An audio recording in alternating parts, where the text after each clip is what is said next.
Lingid sa inyong kaalaman at nakarating galing sa ating puting ahas.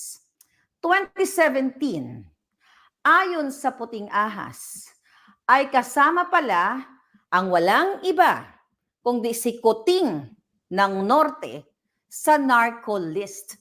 So hindi lang siya typical na pulboronic, kundi kasama siya sa narco list ayon sa ating puting ahas.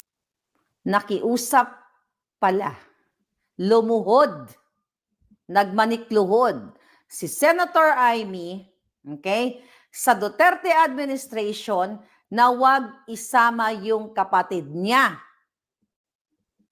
At ito ay, kakausapin niya, ayusin niya na umalis sa ganong bisyo, sa ganong klaseng kamunduhan, yung may kasabwat siya, may protector, you know what I mean? So yun pala ang chika boom boom dyan, mga kababayan. Kaya naman pala, for the first, second State of the Nation address niya, wala siyang binabanggit tungkol sa droga. Bakit mo nga naman kakalabanin ang sarili mo?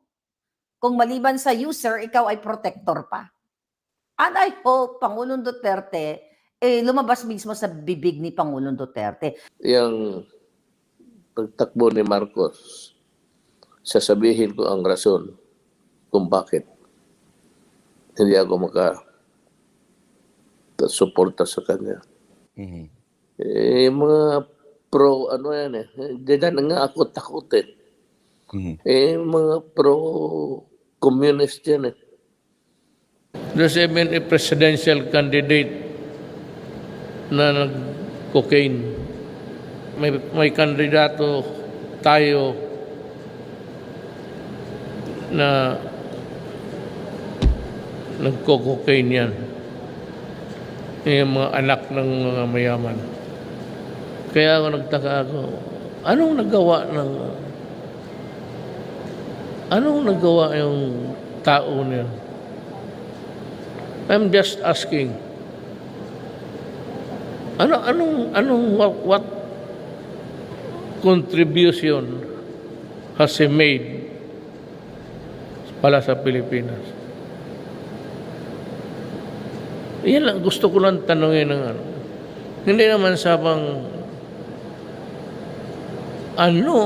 bakit ang Pilipino parang lukong-luko na supporting. Magtanong lang ako sa inyo, ano ang ginawa niyan? Nagdadroga yan ng cocaine ang tirada niya. Itong anak ng mga mayaman, lahat dito sa Manila, o sa Davao.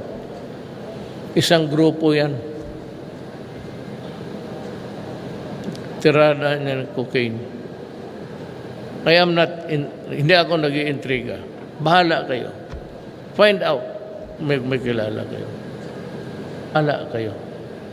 Bahala kayo kung anong gusto ninyo na tao.